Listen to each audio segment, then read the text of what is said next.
So, I want to welcome everybody to the first Crypto Scholars Crypto Talk Q&A session. My name is Mario Johnson, and the purpose behind this session is really to give an opportunity for those of us who are interested in cryptocurrency, as well as interested in learning more about it, who wants to get involved, give them strengthen their knowledge. But really, it's kind of like I want to start a community where we get together. I'm going to do this every Tuesday, where we're going to do a Q&A session and pretty much give everybody the opportunity to ask any questions that they may have regarding a certain cryptocurrency, be it Bitcoin, be it Ethereum, be it a smaller cap coin. And we just kind of step through it. We'll do some screen sharing, and I'll do my best to try to help everybody out to get a better understanding of what it is that, this market pretty much has to offer. So again, that's the general gist of what we're looking to do here. Like I said, we're going to do this every Tuesday. It'll either be 8 p.m. or 9 p.m. It just depends on, how we're doing on time in regards to what better fits everybody's schedule. So just kind of wanted to let everybody know about that as well. Now, before we get started, does anybody have any questions? You guys can want to do the standard intro in regards to, I guess, what you guys can hear or whatnot. What are we going to do here? What is a Bitcoin? What is that? Is that a what is it? Well, we're definitely going to get into that. So give me just one moment and I'll start sharing my screen. But first off, I'm being told that I'm not getting any sound on. Okay. I was told I wasn't getting any sound on my live. So I just wanted to make sure that we had sound coming through. Yeah, I hear you. Okay. I can hear you now. There he is. All right. Now my dude can hear me. That's good. Welcome to the party, Maury. Thank you for having me. I'm in here cooking, so you got to excuse me. Really? Gotta love it. Gotta love it. Now that was interesting that some people could hear me and some people couldn't. That was really interesting.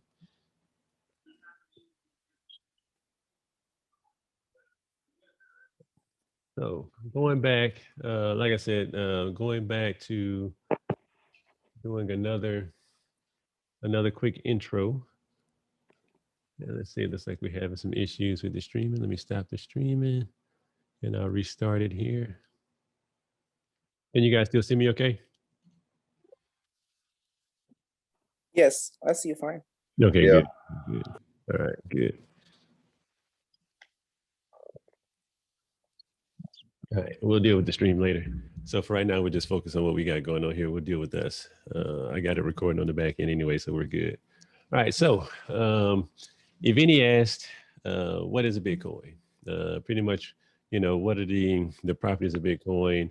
And I'm going to get into it and do a little bit, like I said, do a little bit of screen sharing and kind of give a general breakdown. I did create a actual course that goes over the, I guess you could say, high level properties of certain cryptocurrencies. So what I'll do is I'll bring that up real quick and we'll go from there.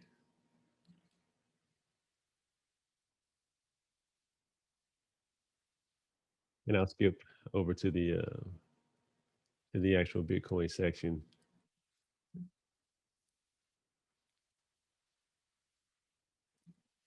All right, so can you guys see my screen here with the what is Bitcoin? Yes. All right, so basically what we got is what is Bitcoin and why does it have value? Well, to answer Vinny's question, literally based off the slide here, Bitcoin is a cryptocurrency that was invented in 2008 by an unknown person or group of people using the synonymous name Satoshi Nakamoto. It started in 2009 when its white paper and implementation was released as open source software.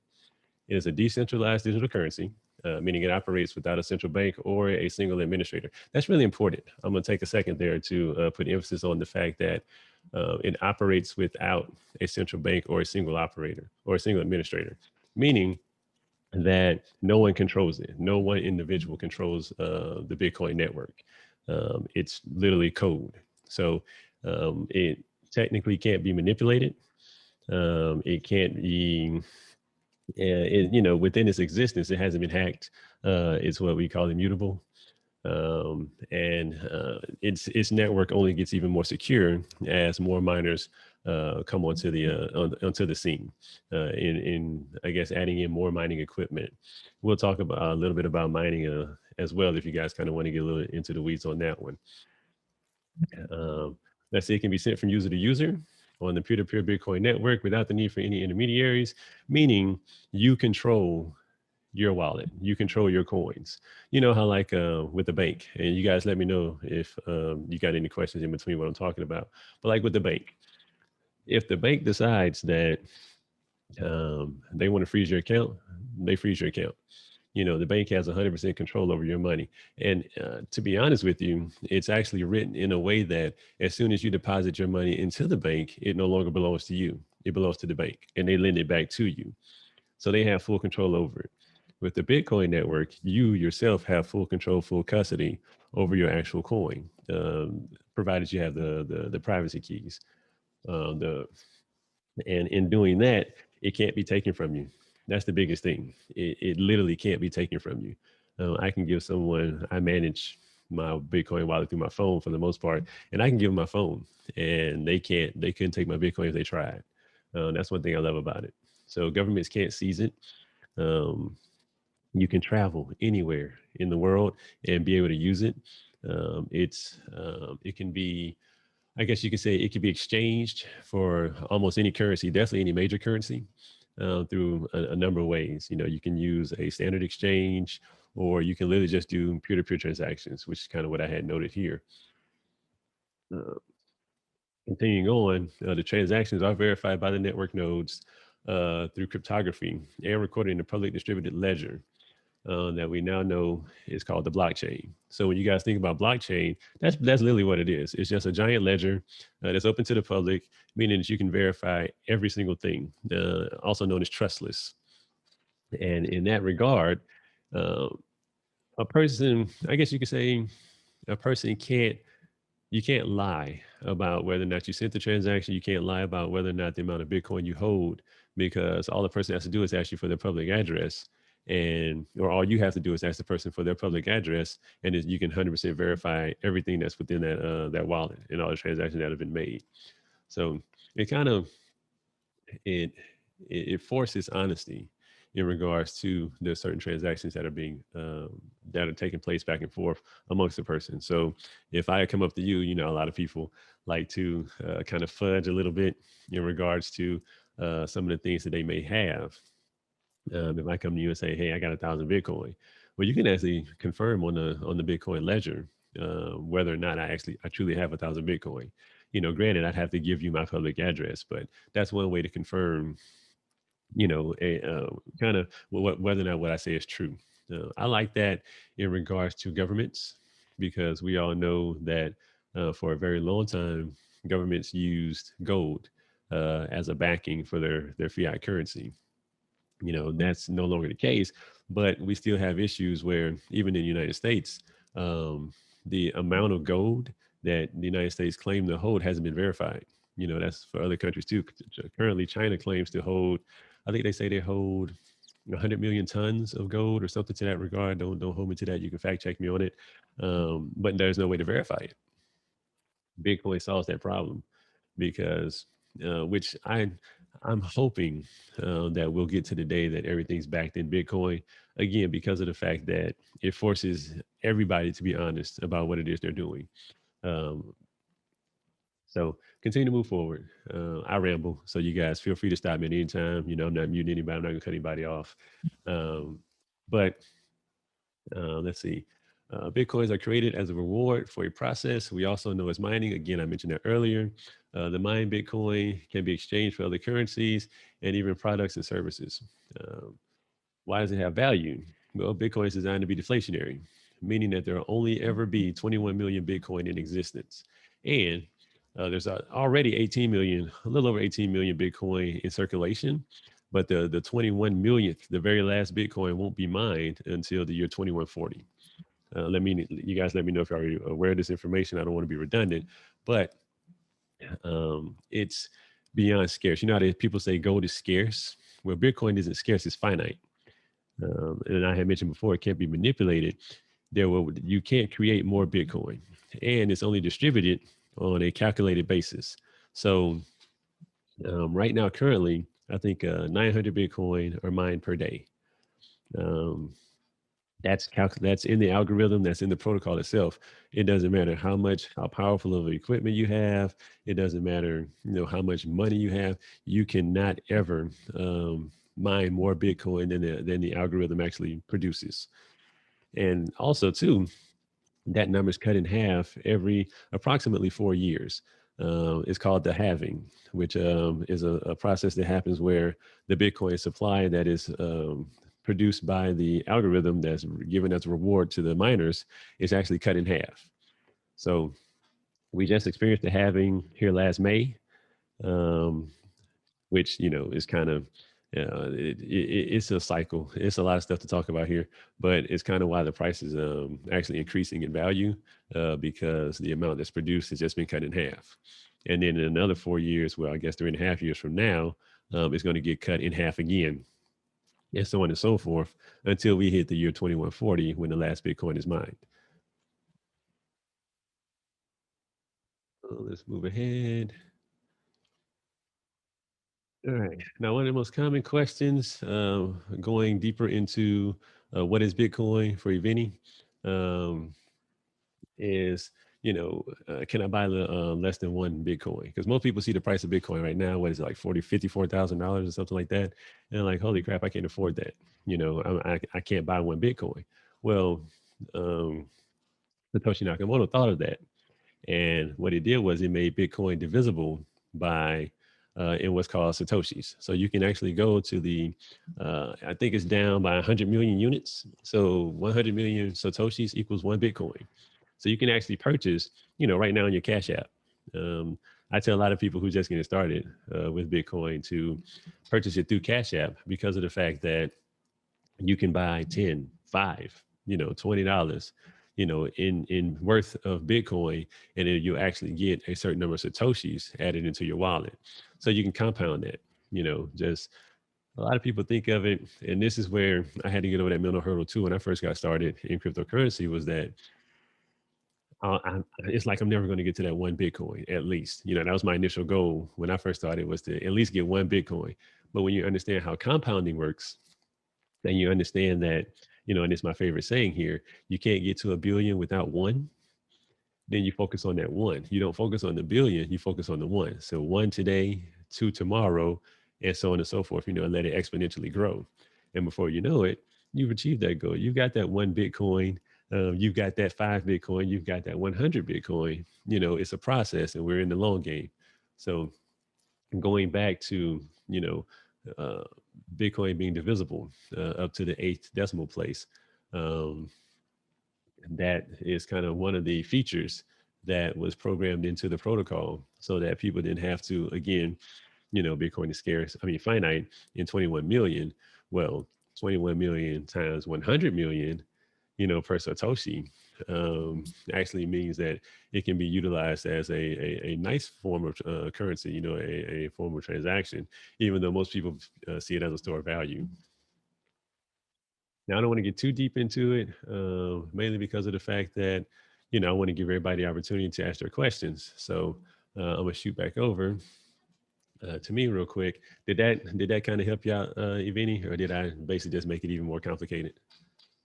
It's just a little bit complicated. I just wonder if you could email me that PowerPoint when we're done. If maybe I could read more to better. Yeah, most definitely. One thing about it, like I said, you're not gonna. It's taking me. Fully understand it. Yeah, I'm about to say it's taken me months to Right. get to where I am with it and get involved with it. And I'm actually in the process of studying for my certified Bitcoin professional, um, um, I guess, certification, so that it kind of confirms my level of knowledge in regards to the Bitcoin blockchain. Actually, here in my I call it my library of excellence. I have the Mastering Bitcoin book, Okay. which was written by Andreas Antonopoulos, an incredible book. And I also have the Mastering Ethereum book. We'll talk about Ethereum another day, but those are the two, the number one, number two cryptocurrencies on the market at the moment. So you stated that you have to manage your own account, like there's no one's over it. Yes. So let's say I purchase $100 Bitcoin. Mhm. Do I have to keep track of it daily, or I mean, how does it work? Like, do I have to go? Well, the beauty of it is that you have options. Okay. For me, I want to be 100% in control of my finances. You know me in regards to that, and Yes. I use what's called a hardware wallet. A hardware wallet basically gives you the ability to move your Bitcoin. Say if I buy it on Cash App, I buy it on Right. my phone. Okay. It can either sit in Cash App and just remain there, and let them custody it for me, or I can transfer it, which is one thing I like about Cash App. I can transfer it from them over to my hardware wallet. So now it's in my possession. It's 100% in my control. So you do have options. It's a hardware wallet. Wow. Yeah, it's called the one that I use is called Ledger. Okay. But their Ledger is the biggest one. I love that one. I trust their level of security. We also have another one called Trezor, but Okay. I'm a big Ledger fan. But that's the ideal way to secure your Bitcoin, because when you leave it on an exchange, i.e., Cash App or another company, it's kind of like the bank. Have you ever been a victim of identity theft? It's kind of the Right. same situation. You're trusting them and their level of security to basically not have anything happen to your Bitcoin. Also, too, you run into the situation where, God forbid, something happens and your accounts gets frozen. Your accounts get locked up. And at that point, they cut off your access to it. So Right. it's pros and cons to it. You have the benefits and the takeaways. Again, a lot of people don't like having that much accountability for their money because they need somebody to fuss at if something goes wrong. Um, but for me, I absolutely love the fact that um, it gives me the absolute control. If something happens to my money, it's because I did something to it. It's my fault.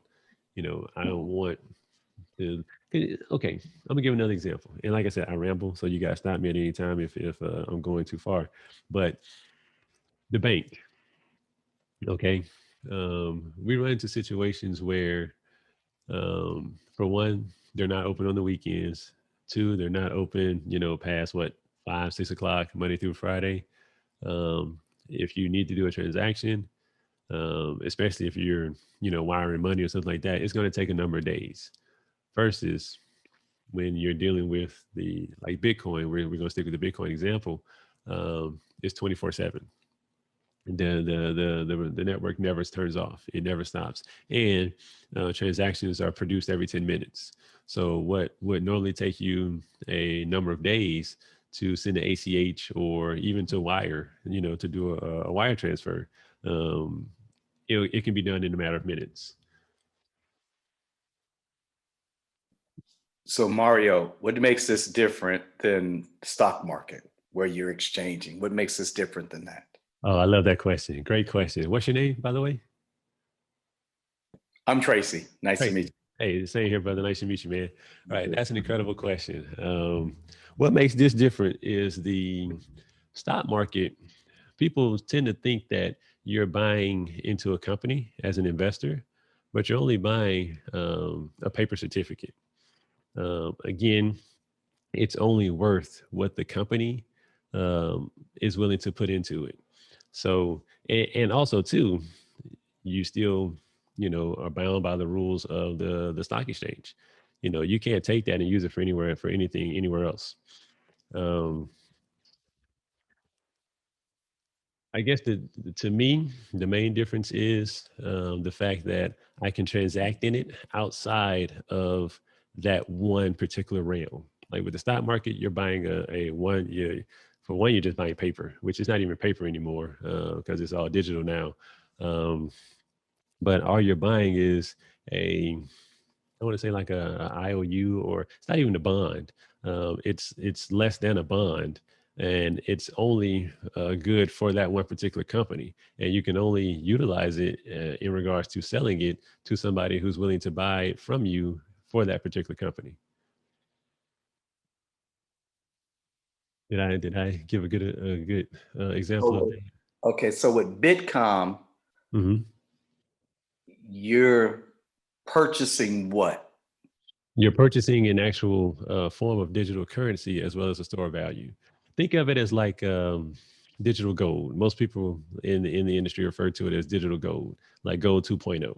Mhm. So like with gold, it's going to hold its value, and you can take it anywhere in the world and use it at that in that particular region, and it's going to hold its value. Okay. Yeah, versus like a stock. A stock is only good on the if you're doing the S&P, it's only good on the New York Stock Exchange. If you're doing the Dow, it's only valid there, and you can't do anything else with it. All you can do is buy and sell it. Mm, okay. Mhm. And then also, I guess with the stock market, it's governed by it's kind of underneath the governmental rules. With this, there's Mhm. no governmental attachment to it. None at all. And that's the beauty of it. And that's one thing I really appreciate about it is that there is no central authority. No Okay. one controls it.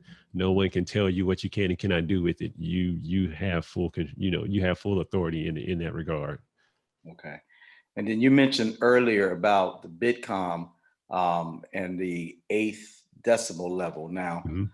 how long does it take to achieve that? Is that an individual thing, or is it based on how much you put in? So how do you achieve that? I know you said one coin at a time. I got that, but when you're looking at that much that you said, what's Mhm. the standard that it might take to reach that? Well, you kind of answered your question. It is all upon you.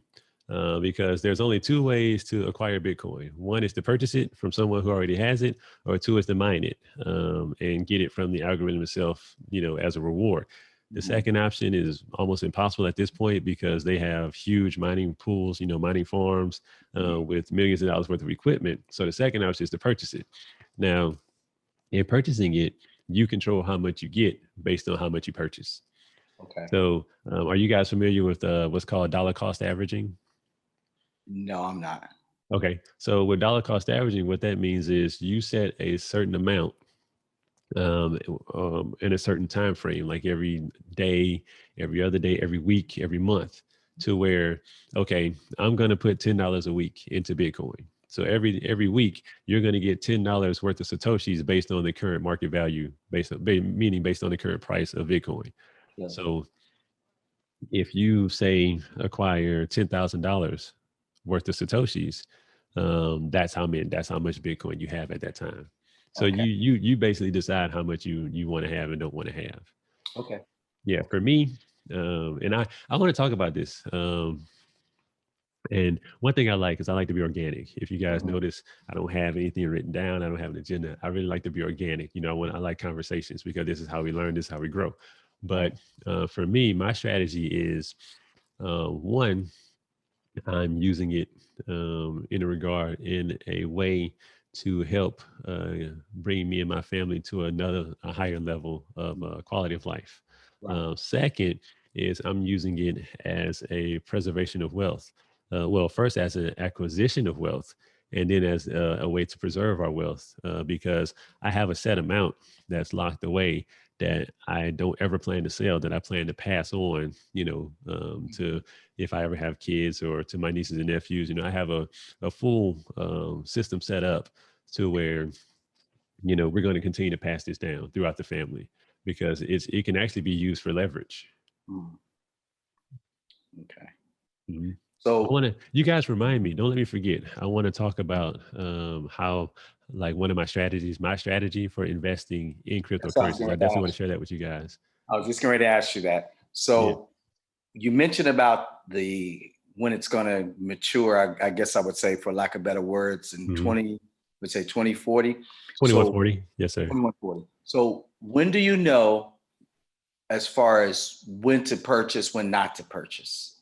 Beautiful thing. What's the strategy in understanding that process? All right, let's take it back to the web for that one. I'm glad you asked that question. Let me bring this over here because PowerPoint just killed the way my windows were laid out. And I will take us to a chart that I utilize for monitoring my Bitcoin, monitoring all my cryptocurrencies, to be honest with you. Let me switch back over. Let's get this over here. Can you guys see the screen there? Are you guys able to see my screen? Yes. Okay. Yes, I would see. Okay, so let's do this BTC. I don't want Bitcoin futures. Let's go BTC to USD. Now, I don't expect you guys to get to where you're charting. All right. Current values, $50,180. Yeah, I dipped a little bit. All right. But what I do want you guys to do is when you're looking at the price, all right, because I always say buy the dip. Most people do this in reverse. They look at it, oh man, Bitcoin just shot from 45,000 up to 50,000. I need to buy it.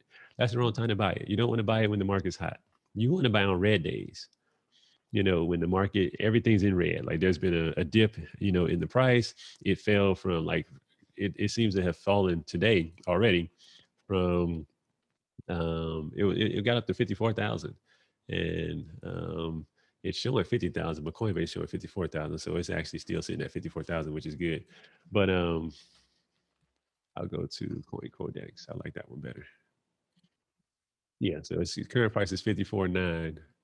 Which fluctuations. When you have dips, like let's go to the 1 month view.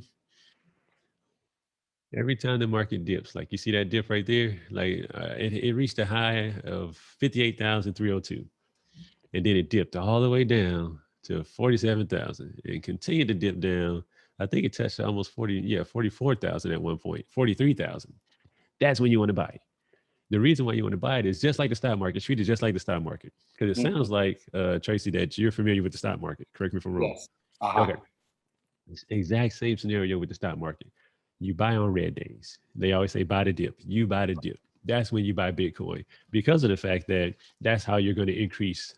That's how you're going to grow your value. That's how you're going to grow your worth. Okay. Yeah. Yeah. And just continue to compound that. I have a spreadsheet, which I don't mind sharing with you guys. There's only five. There's only 5 of us on here, so it's not going to hurt anything for me to show you guys a little something that I use to track my other coins. My Bitcoin, I've been investing in that for so long. I don't even keep track of that anymore. I just know that when the market dips, I buy more. But for the most part, let me see. Oh, I don't have that on here. Okay. What other crypto platforms are there? Platforms? You mean like other places that you can purchase big crypto? Yeah, because I have Cash App, Coinbase, and Crypto.com, Okay. Robinhood, and Webbull. Okay, let's talk about Robinhood and Webull real quick, and I'll give you some other examples of where you can do some what they call decentralized exchanges. But Robinhood is a red flag for me. Also, PayPal is a red flag for me. Reason being is you can't take the crypto off of their platform. They are 100% in control of it. Okay, I'm glad you said that because I have PayPal. Yeah, that is those are red flags. That's why a lot of the guys in the crypto market actually, we got happy when PayPal announced it, but that joy immediately turned into disappointment when they announced that it can only be settled in cash, which is bad because the purpose behind Bitcoin, its true purpose, which was written on the very first transaction by the original creating Satoshi Nakamoto, was to circumvent the fiat network. So when you get into a situation where you can only cash out your crypto in fiat, you're right back into the game. You're right back into that system, And also too, we know for a fact that the dollar is losing purchasing power. Ever since it went off the gold standard in 1971, it has declined. It has been on a steady decline in purchasing power. Of course, people look at, well, I'm a millionaire. That's great. But guess what? What you could have bought with $1 million 5 years ago, 10 years ago, 50 years ago, you can't even come close to buying that today. So that's where people need to pay more attention to, is what can I purchase with this? But So will I be able going back. to take my Bitcoin and my Dogecoin from Robinhood and put it back into my bank account and then just go and purchase it somewhere else, or I can't do nothing? I would mainly because that would be kind of like a wash. So it wouldn't hurt you per se, especially if you're cashing it out at a loss versus cashing it out when it's going up. Because capital gains, we all got to deal with it. Unfortunately, we're U.S. citizens, so there's no way getting around that when it comes to that tax. But going back, and again, I'll show you guys what I was talking about in regards to having it on your own wallet, your own hardware wallet. It would be recommended. Again, not financial advice. I have to put that out there, but it would be recommended to put it on your own wallet versus keeping it with them, because again, My bad. I'm sorry. no, you're fine, bro. Go ahead. The crypto wallet, is that like a hardware wallet? Yeah, you have options. Okay. Each coin has its own wallet, which is again why I like to use the Ledger, because it manages a pretty much all of the major coins. There's not too many coins that can't be managed on the Ledger. Does Ledger have its own app in the application store? It does, believe it or not. But you need the actual hardware device because having the Ledger Live without the hardware device, and we'll do a session where I'll show you, once you guys acquire Ledger Live, I'll give you a referral code and everything if you want to purchase it. And we'll do a session. I'll walk you guys through setting it up. My good friend Al, he recently got his Ledger Live, and I walked him through setting it up. And man, he's been taking off ever since. Like he's calling me, giving me tips now. I love that. Yes, sir. How you doing, Mario? Hi, everyone. Good evening. Hey, what's going on, Al? Hey, Mario. Yes, so sir. which platform do you recommend? Well, I don't use one in particular. I have about 6 that I go through because there are certain coins. Bitcoin, I just buy it through Cash App. Cash App is the easiest way for me to get it. There's a little bit of a fee, but it's not as much as Coinbase. And like I said, I can immediately, as soon as I buy it, I can transfer it directly off of their platform onto my hardware wallet. Okay. Yeah, Cash App is pretty cool when it comes to that. Now, going back to the original question of the other places that I use to purchase crypto, I have, if you guys look at the screen, my bookmarks. I have a cryptocurrency bookmark, and I have a exchanges bookmark, and I have a list of exchanges. These are all decentralized exchanges. When I get back there, say that again. Oh, sorry. Oh, Tim, you're not muted. All right. So with the exchanges, the number one place that I go to when I'm looking for a coin that I can't find anywhere else is a site called Simple Swap. What this does is, so say you want to get your hands on, I know me and Al talk about Theta a lot, this coin called Theta. All right, say you want to get your hands on that. Well, it's not offered on crypto.com. It's not offered on Coinbase. It's not offered on, definitely not offered on Cash App. This is one of the places where you'd have to go to acquire it. And I'll point to the screen, even though my screen is over there. So what you do is, say you want to get $100 worth of Theta. Through Cash App, you buy $100 worth of Bitcoin. So you take that, you come over to Simple Swap. You say, okay, I got $100 worth of Bitcoin. It's going to tell you how many Satoshis that is. So say it's 0.005 or something like that. This is going to tell you the equivalent on the site in Theta that it would swap over to. And then from there, you give it the Theta wallet address, which we'll talk about how you do the addresses and everything. And once you give it the address, it'll actually give you what you need to make the swap. So let's do a sample real quick here. So what is Theta, Mario? It's another form of cryptocurrency. I love Theta. See, one thing about it, and you guys gotta make sure you keep me not going down rabbit holes, because I will go down a rabbit hole, but we got to circle back so we make sure we don't stray too far away from the original question. But when investing in cryptocurrencies, this is what I want you guys to pay very, very close attention to. Make sure that it has a real world use case. You know, and I wasn't gonna say anything, and I don't want to pick on you. I think that was Tracy. Was that Tracy or Tim that said they had Dogecoin in their wallet? Yeah, I have. Yeah, I got Dogecoin in 2 different wallets. Okay. Me personally, I wouldn't touch Dogecoin with a 10-foot pole. And the reason being is I understand the tokenomics behind it. When I say tokenomics, it means I understand why it was created, what it was created for. And Dogecoin was created as a joke.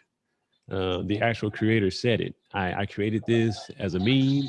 It wasn't meant to do anything other than be funny. It's kind of like fiat, to where it has an unlimited supply. Like there will always be Doge coming back into the market.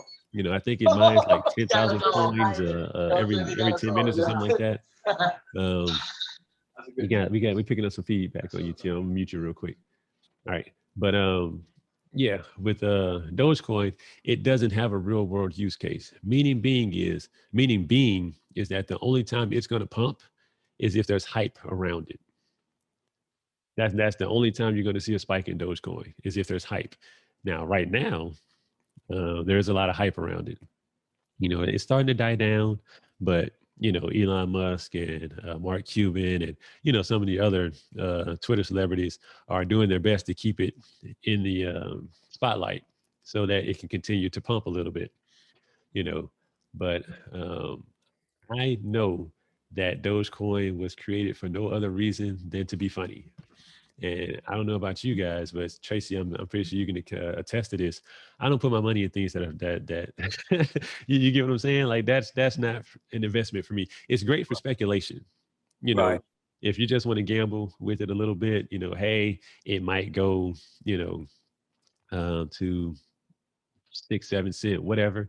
You know, I think it's all-time high right now as a 8 cent.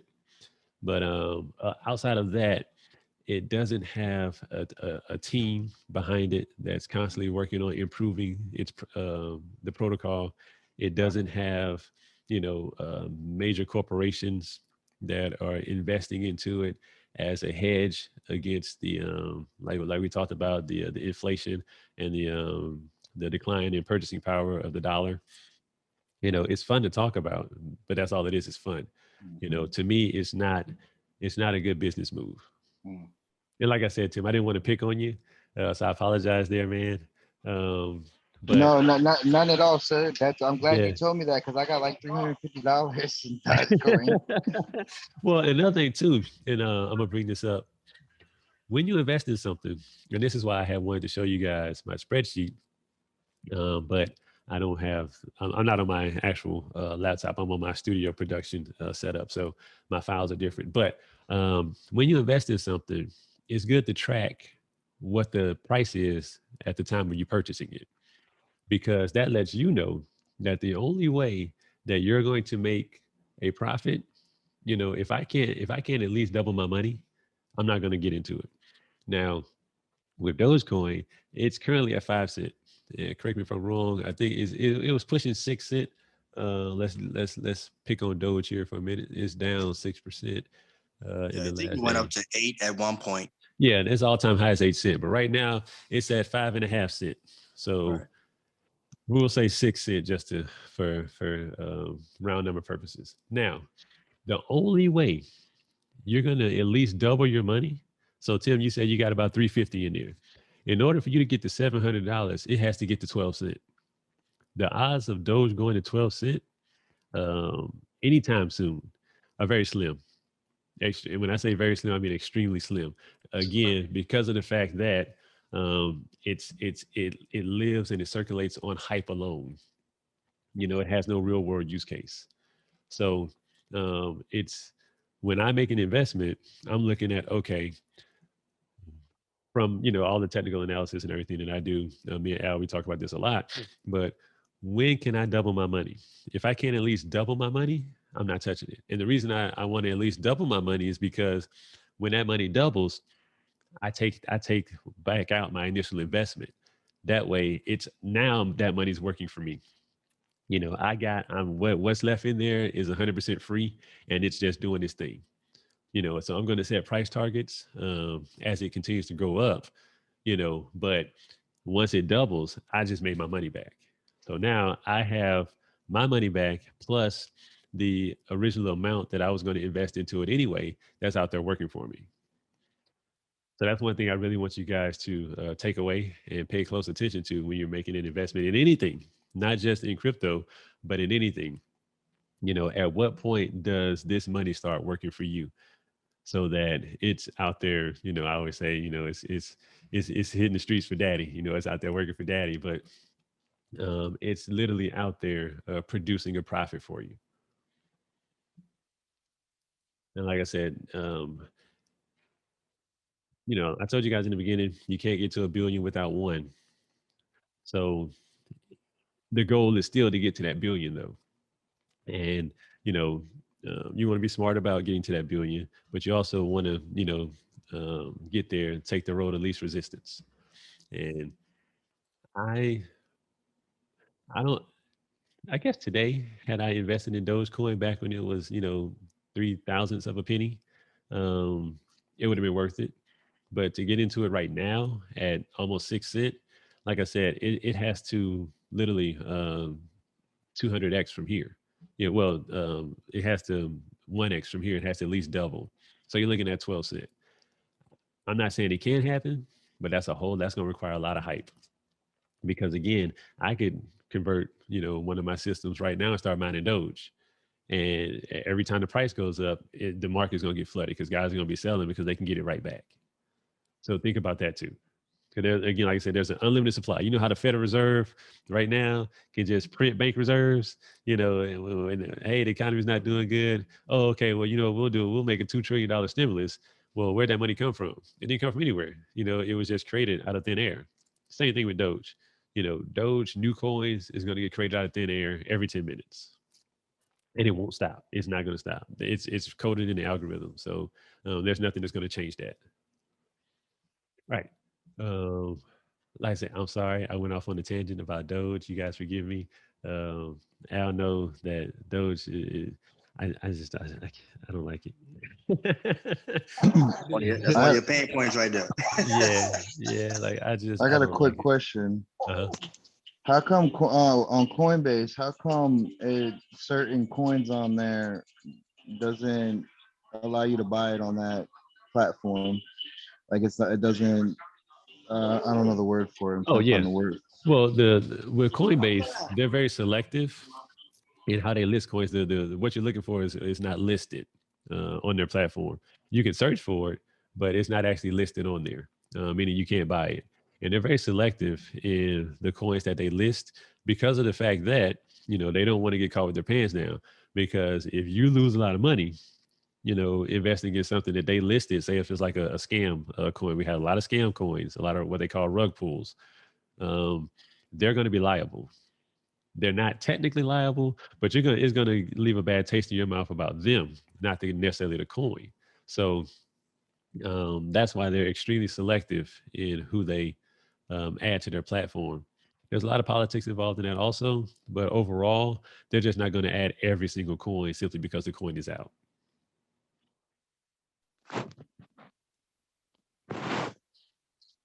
Mario, I have a question for you. What's up, Al?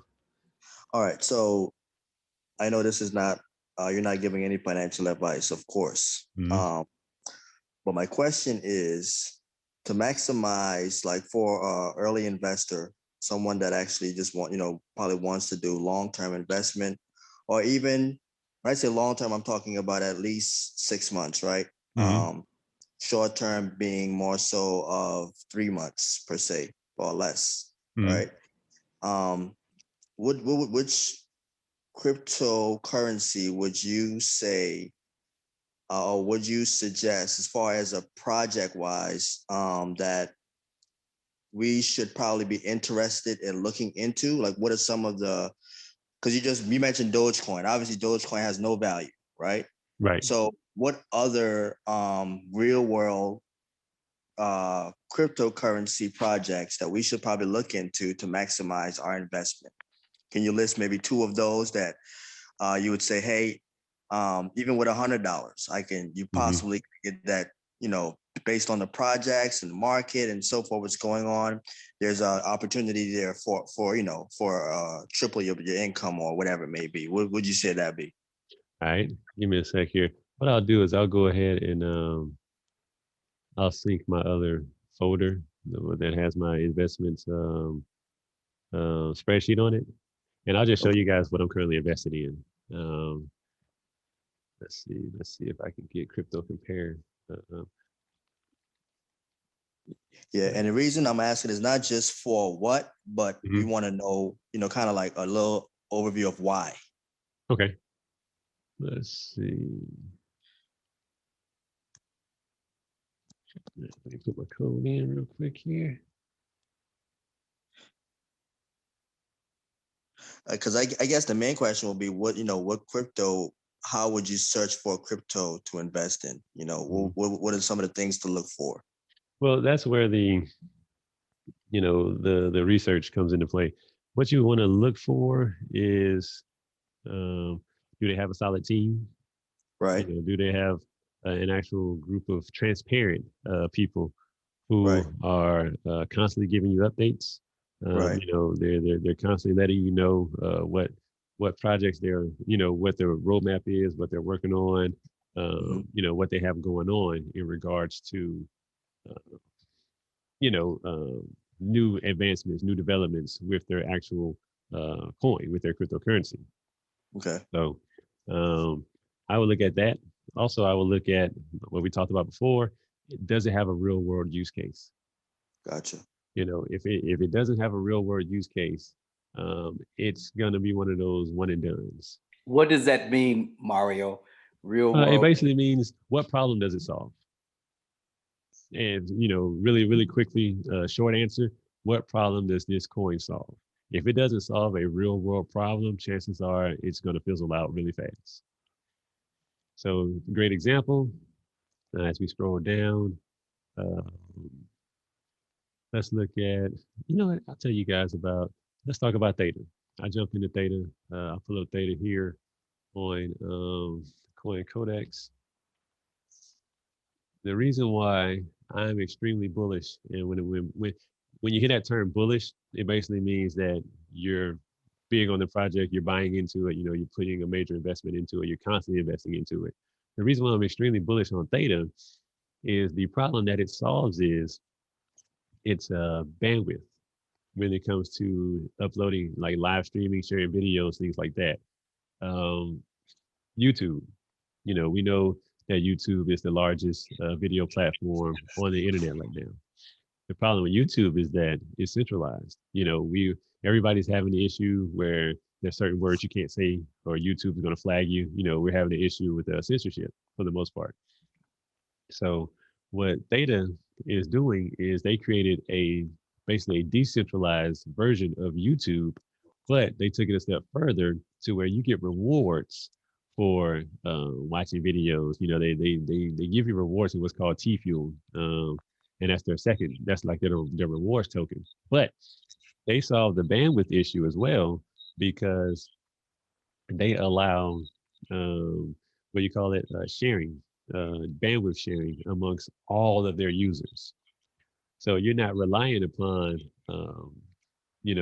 Theta's internet connection, because if they go down, everything's down. You guys know we've had certain times where YouTube went down, completely down. Well, Theta circumvents that problem, because in a decentralized manner, it's kind of like peer-to-peer sharing. You guys remember, what was it called? LimeWire. You guys remember LimeWire and Kazaa and things like that, where it was, or BitTorrent. You guys remember BitTorrent, right? BitTorrent? Yeah, I'm gonna take that as a yes from everybody. So with BitTorrent, it was all peer-to-peer. It was reliant upon the next person's bandwidth, not necessarily BitTorrent's connections bandwidth. Theta is similar to that, but it's all legal. So that's why I am heavy invested into this project to the point to where I actually run one of their Guardian nodes. So I'm actually staked with Theta. I built a Guardian node, and I'm actually earning their rewards. It's kind of like staking, passive income. We'll talk about staking in another session, but I'm earning passive income by helping secure their network and also adding to their bandwidth. So they, like I said, they solve a real world problem in regards to censorship. You know, when it comes to streaming and uploading your video content, bandwidth issues in regards to high availability, and you're also getting rewarded. So you're actually earning a passive income. And let's Awesome. see, I going back with appreciate Al. that. Yeah, there's another one that I'm going to get into. I haven't gotten into. Like, here's my entire portfolio outside of Bitcoin, Ethereum. Like I said, Bitcoin, Ethereum, those guys have a mind of their own. You know, I have them in a totally separate situation. I don't even track it anymore because I got so much invested into it. But I'm in these coins: Zilliqa, Theta, Cardano. Cardano is huge. You guys have probably heard of Cardano. If you haven't, learn about it. It's huge. It's going to be big. It really is going to be huge. Um, and so on and so forth. Like crypto.com, I'm into, and I touched on this a little bit, what's called staking, because when you stake, it's kind of like, when you guys put your money in the bank and they tell you that you can get 2% interest annual Right, like a just for having your money in the CDC. bank. Right. Yeah, that's exactly how staking works, except for you're getting upwards of 5 to 10% APR or APY for letting your coin sit there. So it's much better than a bank account because now we know that the banks are giving 0.01% APY, which is laughable. That's almost an insult. So those are my guys. Another project that and I'm gonna say that, and then we'll move on. That has a real world use case is a VeChain. That's not the right one, but VeChain. VeChain is incredible in regards to um, their use case because of the fact that they're providing authentication on the blockchain. So you guys know how you deal with all the knockoffs, like the fake stuff. We got knockoff jewelry, we got knockoff clothing, we got knockoff purses, all that stuff, right? And it's really hard to verify its authenticity unless you literally purchased it, from the like Coach store. How can you confirm that this purse is a real Coach purse? Other than the fact that I bought it from the Coach store, which I've actually run into situations where you buy something from the Nike store, even Foot Locker, and it come to find out they weren't real. So what VeChain does is it assigns a unique identifier that can be verified on their blockchain to every single item that you produce. They're doing this big in China. They signed an agreement with Walmart in China to verify their produce and verify their meat. So you know exactly when the meat came from the distribution pack, when it was from the distribution plant. When it was packaged. Exactly the route that it took going from the slaughterhouse to the grocery store. You know everything about it. You can verify it by scanning a little barcode and looking it up on the blockchain. So that's a project I'm putting over here, but the screen is right there. VeChain, huge. They're going to be huge. You can get them on crypto.com, Tim. And I'll talk to you guys about the different apps. Actually give you guys some referral codes that you can actually look into the different apps to sign up for accounts. But that's one that I'm also extremely bullish on because of the fact that they solve a real world problem. And it all goes back to what problem do they solve? And I think Tracy, who was it? Was it Tracy or was it Tim that asked about how you can acquire other coins? And I was about to give you guys the example for Simple Swap.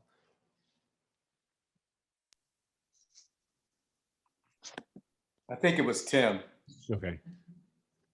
Let's see. Let me see if my files came through yet. Investment. Yeah, Mario, because I tried doing Simple Swap, but I couldn't go all the way through for some reason. I couldn't understand exactly. I don't know, I guess where the address needed to go and how it was going to be sent and so forth. Okay. So well, going back.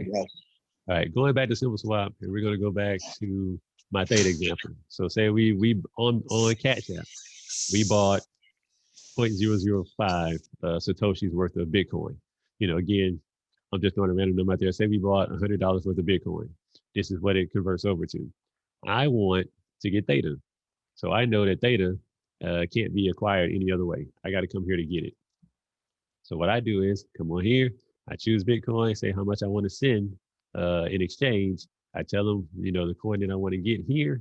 In doing so, now here, when it asks for the your Theta address, this is where having I guess a little bit of a deeper knowledge of the coin that you're wanting to acquire comes in handy, because of the fact that you need to know, one, your addresses for each coin, two, the type of coin it is. Like most coins are what they call ERC20, which means they run on top of Ethereum. Ethereum, if it's an Ethereum coin, I'll move this over here so you guys can see. I actually have a text file with all of my public addresses on it. You know, for every coin that I've ever, invested in, that goes to my hardware wallet. So I have my Ethereum address, I got my Bitcoin address, and so on and so forth. Believe it or not, I actually have a Dogecoin wallet. Nothing is in it. I've never invested in it, but I did create an address just to play around with it a little bit. Now, Mario, is this your is that your Ledger wallets that you have? Or okay. Yeah, these are all the addresses for the assets I have in my Ledger wallet. Okay. A beautiful thing about this too. Okay, so you notice how I'm showing you guys all my public addresses, correct? I don't mind that at all, because unlike your social security number or unlike your bank account number, this is what you use. This is what people would use to send you, cryptocurrency, and to verify, certain transactions. So it's 100% secure. Well, 99.999 and a whole bunch of more nines secure. Nothing's 100%. But going back to my example, so I know that Theta exists. It's an ERC20 token, so that automatically registers in my head that it's Ethereum. Again, I may be getting a little more advanced, but that's okay. For this example, we're just going to assume that you guys know what I'm talking about. So I copy my address for that token. I'll move that out the way. And over here, back on Simple Swap, where it says enter the recipient's Theta address, that's where you put your address. It's going to verify it, because if you put the wrong address, it'll tell you that's not a valid address. So I'm basically saying, hey, I'm going to send Simple Swap 0.005 worth of Bitcoin. I'm going to get back 50 point whatever worth of Theta tokens, and I want them to send it to this address. That's pretty much what you're saying here. So then you hit exchange. Then it's going to process the transaction. I hope I didn't make it wait too long. All right. Now here it's telling you you got to send your 0.005 Bitcoin. So it's saying send your Bitcoin to this address. So what you do is you copy this address, go back over to your Cash App. For me, since it's on the computer, I'll basically open up my email and I will email myself this copied address. Pull it up on my phone, copy the address from my phone, go into my Cash App, say, hey, I want to withdraw some Bitcoin. Cash App is going to say, okay, how much Bitcoin do you want to withdraw? Well, it says right here, I need to withdraw 0.005. Once you do that and process the transaction, in essence, it generally takes about anywhere from 10 to 20 minutes. But then Simple Swap will say, okay, we received your transaction. Now we're going to confirm it. And what they're doing is when you're waiting on confirmation, it's basically a security measure on the blockchain to ensure A, that you did send the transaction, and B, that the transaction isn't going to be reversed. So generally speaking, anything over two confirmations, it's on the blockchain. That's it. It's not going to get taken down. It can't get reversed. You know how with a credit card, I use a credit card or even a debit card, for example. Say somebody steals your credit card number and they make a transaction on your credit card. You can call the credit card and say, hey, this was fraudulent, and they'll take the transaction off. You know, what is it called? A chargeback. They'll reverse the transaction. On the blockchain, that doesn't happen. This is what I tell all my clients that I build websites for who process payments in Bitcoin. It's even more secure because of the fact that you don't have to worry about identity theft. You know, say somebody purchases, if you're a business and you're selling something online, say somebody purchases something from your business, they use a credit card. Well, they can either use a stolen credit card, or they can, you know, do a little scam themselves, call their credit card company and say, hey, I don't know what this transaction is. This is fraudulent transaction. You know, I never agreed to that transaction. Sorry, I just had a moth fly by. But and the credit card company, the bank will reverse that charge. They're going to take that money from you, even though that customer has your product. And there's nothing you can do about it. You know, now you got to go through the 60 to 90-day process of trying to prove whether or not this person actually did, you know, make that transaction. So it puts you in a really bad position. But with the blockchain, with Bitcoin, and any other cryptocurrency for that matter, that's truly decentralized. Um, Once that transaction goes through, it's done. There's no customer service you can call. There's no reversing that transaction. It's 100% done. I love that. I'm just letting you guys know. I absolutely love that about the this particular type of transaction. So going back to here, once it confirms that the transaction has been made, it will make the exchange, and then once the exchange is done, it will then turn around and send your, you know, which we show now, 48 point such and such data is going to send it to the address that you gave it, and then you basically just confirm that in your wallet. Once it says that the transaction was completed, once it's finished, and that's it. You're pretty much back to where you know, on having a good day. You got your coins, you made the swap, everybody's happy. Now there's a couple of others in addition to Simple Swap. I like Simple Swap. Their fees are generally the best from what I've seen. But you also have CoinSwitch. I'll pull up CoinSwitch. They do the exact same thing. Their coins are a little more limited. You know, that's why in all of my using of these particular platforms, I've developed a really good method, and I've developed quite the database um, of different places that I can go to try to find the coin that I'm looking for, because you know not every place has it. But in a nutshell, in a very long nutshell, I know I was kind of long-winded with that one. That's how you can acquire different coins that you don't find on exchange, on your regular exchange apps.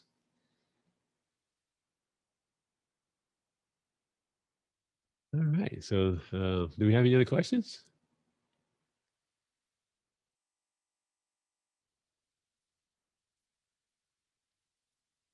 Everybody still awake over there? Yeah, we still Yep. I don't have any more questions. just listening. Yeah, like I said, I know I get long-winded, but when you're dealing with this, it's something that you definitely want to pay a lot of attention to. It is an amazing asymmetric bet right now. Going back to what Tracy was talking about with the stock market is pretty much mature at this point. You know, these guys are happy that they're getting 2 to 5% returns every year. You know, 2 to 5% returns in the crypto market, that's Tuesday. You know, I woke up this morning, got 2%, you know, and I was looking like, okay, this coin didn't do anything yet. You know, we in the crypto market, you're going to average returns anywhere from 50% to 100%, you know, in any given month. Hell, in some cases, in any given week, depending on the coin that you're dealing with. You know, I can Yeah, honestly, that's to comment on that. I think that's the beautiful part about it, because you know now it's being more accepted worldwide, Mhm. and I think just because of the fact of getting into it early. There's a lot of opportunity involved, right? But like you mentioned earlier, I think the best thing to do before anyone invests in anything, you want to know what you're investing into. And the key thing is that it serves the real world problems that you mentioned as well. So I guess that's my takeaways for this evening, if anything. Yeah. And like I said, just people always say, do your own research, do your own research. That is a true statement. It's very important. You know, going back to, I'm gonna pick on Tim again because he ain't here no more. So picking on Tim with this Dogecoin situation, you know, people piling in a Dogecoin simply because everybody's piling in a Dogecoin. You know, they're following the crowd. And one rule of thumb is when everybody's greedy, you be fearful. When everybody's fearful, you be greedy. Basically, what we talked about beforehand, you buy on red days, you sell on green days. Most people sell on red days, which is why they always lose. You know, they always lose money. And they buy on green days, which is why they never see their portfolio going up. You know, because they're doing it in reverse. You know, it's that what you call it? What's the deal? Endorphins. It's that endorphin rest. You know, when you see everything going up, you feel excited. You know, you're ready to put some money into it. But that's you need to operate in the exact opposite. You know, when I see everything green, like when I scroll down here and I'm looking at my portfolio, I'm looking at, for one, the rate change. My worst performer right now is Voyager. Um, I know Voyager has a real world use case. Um, so when I see Voyager's down 17% since I bought into them, that's a buying opportunity for me. You know, I'm looking at who's down right now. Who's down? You know, that's a buying opportunity because in the long run, they're gonna go up 6, 7, 8 times what they are today. You know, but if I'm just looking to get a quick hit, you know, I tell Al about this, you know, those people who have that microwave mentality to where they just want something now, you know, they're like, well, why haven't I made $1 million tomorrow? That's not how the game works. That's not how the market works. That's not how any market works. That's not how anything works, to be honest with you. So just looking at it from that aspect, you know, the like I said, the purpose of me doing this Q&A, and we're going to do a lot more lives, especially I'm planning it to be every Tuesday, is to help spread this, you know, to give this knowledge, help spread this knowledge. Um, and I'll make sure that I have the live thing working good. We ran into some technical difficulties, but that's okay for the first time. So going through Zoom is not the best when you're doing trying to stream out and things like that. So we'll get there. We'll get to where we need to be. So just a quick question for you guys. I mean, was this helpful? You know, as you guys kind of get a somewhat more of a better working knowledge, especially from a starting standpoint, or is it something that you're like, okay, you know, it basically just confused you even more? No, I would definitely say being a absolute baby with the entire concept and how it goes. Definitely say that some stuff went over my head, but you know, you meet black bumps. Learning this entire endeavor, so I think he gave me a pretty good synopsis of how it works, and I'm actually kind of eager to start doing some research on my name and dive a little deeper. Which leads me to my next question: how do I there? What are some resources that are available? Free resources, paid resources. What's happening for it? Yeah, well, that's what another reason why I want to do this group, you know, do these lives or whatnot, so we can start going over the resources. Like I've shown you guys, you know, some of the tools that I've used, you know, when it comes to actually looking up a coin, you know, that you may be interested in. Hold on, let me put the screen back up here. So, you know, there's, you know, you got your coin codex, you got, let's see, I use Crypto Compare to manage, you know, the other coins that I'm into. You got Trading View, which helps you with charts. And for me, you know, I'm gonna be straight up with you guys. I use YouTube like it's my news. Like my girlfriend now, she actually tells me, you know, when I'm every morning when I get up, I turn on YouTube. She's like, "Yep, he's watching the news for the day." because this is where, you know, I'm subscribed to a lot of different crypto channels.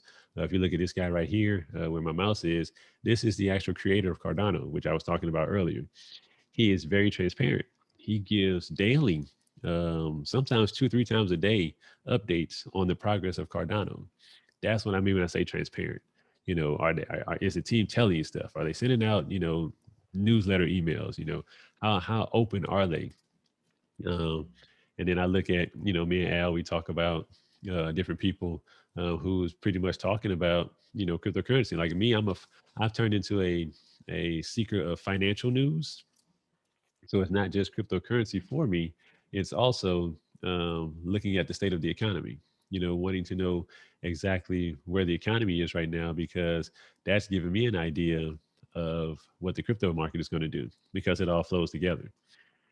And it also gives me even more confidence in the crypto market, because a lot of big players, a lot of true capital, a lot of true money is flowing out of fiat over into crypto, because they understand the importance of decentralization. You know, they understand the importance of not having a centralized entity being in full control of your money. You know, a lot of people don't like that. You know, I don't like to have to go to a bank, be it online, be it over the phone, be it anything, to have to ask them, in essence, begging them, can I spend my money? You know, have you ever tried to do a transaction on your debit card for more than $2,500? You know what I'm saying? You have to call the bank to let them know, hey, I'm about to do a big transaction, um, just so that they'll allow it to go through. And in some cases, they still won't let it go through.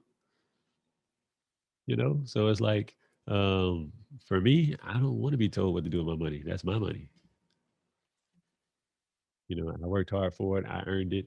It's supposed to be mine. So if I got to ask permission to spend it, we have a serious problem. I went down the rabbit hole on that one. Oh, for real. But it's for, you know, that's why I'm so big, and that's why I'm glad I started going back to Tracy with the stock market. I started day trading. I got books. You know, I was getting up, you know, 7 o'clock, looking at what happened overnight, you know, in the offline market, ready to get in and start trading. You know, as soon as that 9 o'clock bell hit, I was on it. Was it 9 o'clock or 9:30? Whenever the market opens, you know, I'm in there. You know, I'm ready. And then I realized that that's truly a rigged game. That's a game that, you know, few people hold the keys to. And you may be fortunate today, but they call it a casino for a reason, because it is a casino and the house is going to win. Exactly. Yeah. Unless you got a bunch of money Right. that you can buy, Right. then it's not stock for you, because Right. the odds against you of even attaining anything on the Dow Jones, Right. it's very slim, very Right. slim. Yeah. And like they said, these guys are happy with 2 to 5% return because they've got $100 million invested into it. Exactly. Yeah. And they can risk it. Right. Right. You were talking about that one coin earlier that that the other guy was talking about. Tim was talking about, and it made me think about the volatility of the stock market, because that coin is very volatile and you can't get a good return from it. Right. Exactly. And also too, that's when you start learning how to look at trends. Yes. You know, yes. if it's trending up, even though there's going to be dips within the trend, it's still trending up. That's one thing I like about Bitcoin. Bitcoin, since its inception, since 2009, when it was released out into the wild, and you know, the pizza guy, the guy made his first transaction where he traded 10,000 Bitcoin for 2 large pizzas. It's been on an upward trend. You know, you have your major corrections, but if you look, you know, and they say when in doubt, zoom out. If you zoom out and look at the overall chart from a macro view, you'll see it's going parabolic. And one thing about Bitcoin, and that I'll add into that, is that they always say a rising boat. What does it say? A rising tide lifts all boats. Bitcoin, where Bitcoin goes, the entire crypto market goes. And when Bitcoin goes up 5%, other coins go up 20, 30, 40, 50%. Yeah, and you don't get that from the stock market. So when do you pull out to get your money? Because I heard you say earlier about, you know, you get yours because that you invest, you get yours. When do you pull out to get your money? Well, this is I got my tracking sheet pulled over, so I'm gonna pull this up on the screen. Let me know if you guys can see my tracking sheet here. Yeah, It looks like it's a little small. it's But small. okay. Well, what I have is well, actually, you know what? Hold on. Let me change the view. Let me pin this. I'll pin mine so that you guys can see that. Spotlight for everyone. Remove pin video. Spotlight. Yes. Okay. So can you guys see that bigger now? No, it stayed the same. It did. Oh man. You touch it? I was trying to pin it, but bottom line is on my spreadsheet. When I was talking to you guys about the spreadsheet, I set price targets. And price targets basically determine when I'm going to sell. At what price am I going to sell at? Now, I'm never going to sell 100% of my holdings unless for some god awful reason, you know, it does a complete crash. But I have a price target, say like the top one is Zilliqa. I purchased it at 6 cents. My next price target is 20 cents. So once it hits 20%, I'm going to sell 25% of my holdings. You know, price target from there is 50 cents. When it hits 50%, I'm going to sell 25% more. You know, so I'm basically going to scale out. And in that regard, I continue to stay invested, but I'm also taking profits too.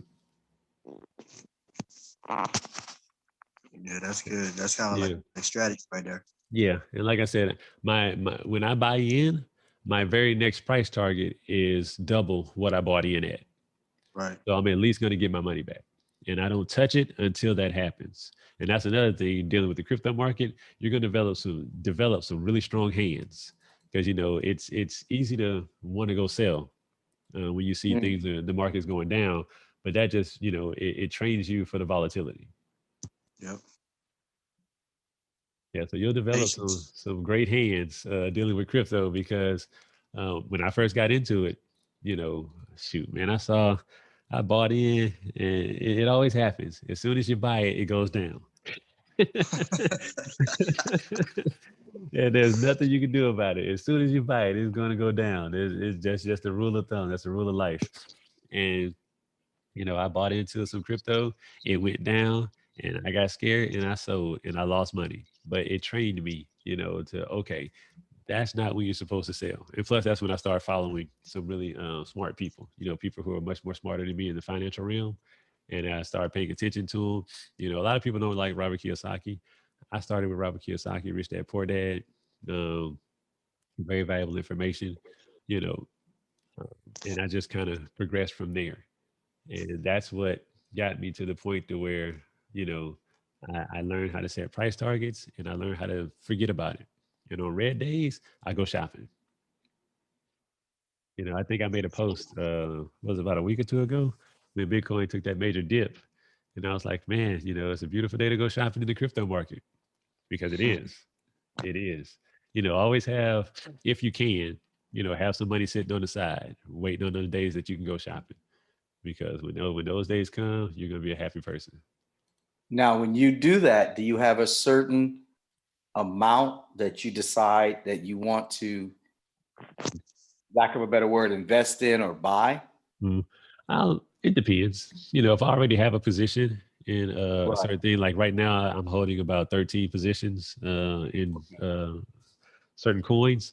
I'll decide if I want to add to that position. If I want to add to that position, it's just whatever spare cash I got sitting around. You know, I'll add to it then. If I'm looking to acquire a new position, I'll have a target number in mind. So when you say new position, that's a new coin. Yeah, yeah. Like I said, I try to use the same terminology that they use in the stock market because most of us are familiar with stock market terminology. Yeah. Right. So yeah, whenever it's a red day and I see especially if I see a coin, which I'll take you guys back to my portfolio real quick here. Let me pull the crypto tracker up. Okay, Binance Coin. Me and Al talked about Binance Coin a lot, and Binance Coin had got up to like $340 some per coin. And then the red day happened. And when I tell you the red day happened, that thing shot down. It got down to under $200 a coin. I think it got to as low as $199 per coin. It did. That was a amazing entry point because of the fact that you see where it can go. Right. So it went down because Bitcoin went down. Again, a rising tide lifts all boats. A shrinking tide, shrinks all boats. So Bitcoin went down 10%. All other coins went down 20, 25%. So it was an amazing buy opportunity for that coin, which you can see I have it. This was my initial buy in here. Then I bought it again here. Then I bought it again here. Because as it's going down, I'm buying it on the way down. So when it goes back up, I'm riding the wave back up. But that was just one of those situations where I knew where the coin was. I knew it didn't dip because there was something wrong with their network. It wasn't, nothing actually happened to the coin itself. Nothing happened in Binance's ecosystem. Nothing by them caused their coin to go down. It just went down because Bitcoin went down. So I know when Bitcoin recovers, they're going to recover even harder. So that's kind of the philosophy that I have when I'm choosing, what I want to buy into or what I choose to leave alone.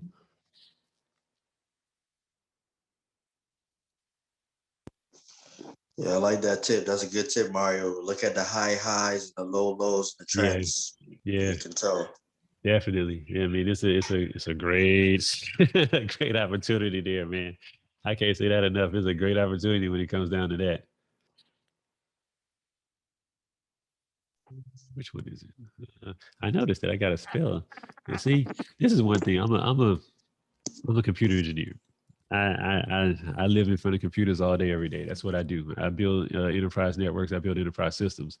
Spelling, on the other hand, sometimes I get fat fingered. If you guys notice right there under my name, it says president. I just noticed. Evidently, I'm the president. So I literally just noticed that. That was funny right there. So I got to fix that. That's what happens when you don't have a second pair of eyes, double checking all your work. Mario, question for you. How long is this class typically? I tend to want to keep it, and I don't want to call it a class anymore. I'm going to start referring to it as a Q&A session because honestly, Q&A, like right. as you guys notice, it's organic. I'm not driving it per se. I'm basically just feeding off of you guys' questions. But for the most part, I want it to be about an hour to 2 hours long. Okay. Yeah, we're doing really good on time, believe it or not. We actually didn't truly get started until about 8:30 because there was an issue with the emails going out with the links and everything. So a lot of people didn't get to join until late. Okay. Yeah, I just want to know for future references. Mm-hmm. Cool. Yeah, I'll try to keep it at about 2 hours. Definitely no longer than 2 hours, but I want to give everybody the opportunity to get their questions in. Anybody who joins, I want to make sure everybody can participate. Yeah, this is good, man, because I ran into a lot of people that's asking, about cryptocurrencies because it's, it's more well known now. Mm-hmm. So this would be a good place to send them, for Q&As. Mm-hmm. Nice. Every Tuesday, you said, right, at 8? Yeah. Tuesday, it'll either be 8 o'clock or 9 o'clock. I think 8 o'clock seems to be pretty good because it's a nice little balance. I don't want to interfere with anybody's television watching, but we all watch these on Netflix now anyway, so you can DVR it. You don't have to watch it as it's live. I don't. Does anybody even watch live TV anymore, other than the Super Bowl and the NBA Finals? I know, right? Yeah, but hey, Vinny, let me see. Are you still there? No, she dropped off. Okay. Like I said, I wanted to make sure everybody got the opportunity to ask their questions. Okay, yeah, she put a message in about 10 minutes ago saying she had to drop off. Let's see. Can I leave a comment, Mario, if you don't mind? Oh yeah, I don't mind at all, man. Yeah. So I know I don't know if you're gonna be continue doing on Zoom. But I know one of the key things, like a lot of people will probably be asking is the research, the resources they can use to kind of find out about themselves. Find out about crypto. And you mentioned, I know you mentioned, you showed us some already. Are you going to leave the links in the chat, or are you going to be adding those resources in the chat, so then, that way we can click on it and add it to our dashboard or wherever maybe?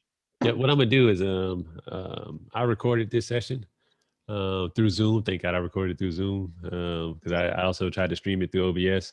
But I'm going to post it online, and I have all the links to the resources in the post. Okay, online where? Facebook? Yeah, I'm gonna upload it to the Crypto Scholars Facebook page. Matter of fact, here. Another place you can put it, because I don't deal with Facebook. Oh, okay. I was just about to say, you know What what? about emails? Send your email address. Yeah, there you go. You guys email addresses, and I'll create a mailing list, and it'll kind of be a recap for each session, and I'll include the links to the things that we talked about in the session. There you go. Yeah, that's good. Which means I'm gonna have to rewatch the session. Hey man, that's how you get your feedback. You see yourself do what you do. Yeah. But I really like this class, but this is informative. Yeah, it was good. I really enjoyed it. Very, very good. This book right here, man, this is the Bible of Bitcoin. If you really want to get into the inner workings, like truly why Bitcoin is changing the way the financial world is going to be operating here, this book tells you everything. It really does. Mastering Bitcoin. And the certification for it is literally based off that book. Okay. Oh, Yeah. wow. So, man, I can make some copies, Mario. Thanks. Oh, no doubt, man. I just sent you my email address, Mario. I got you, Tracy. All right. So, Thank you so much. Very informative. Looking forward to the next class. I'm glad you guys enjoyed it, man. Like I said, every Tuesday, 8 o'clock. But I'm creating a mailing list, so I'll make sure I have you guys on that mailing list, so you'll get the updates too. Okay, sounds good. All right, guys. Well, do we have any other questions? Any more comments? Anybody? All right. Well, thank you everybody for joining, man. You guys have a great evening. Thanks, Mario. All right, brother. Nice meeting you. Yes, sir. Same here, Tracy. All right. All right.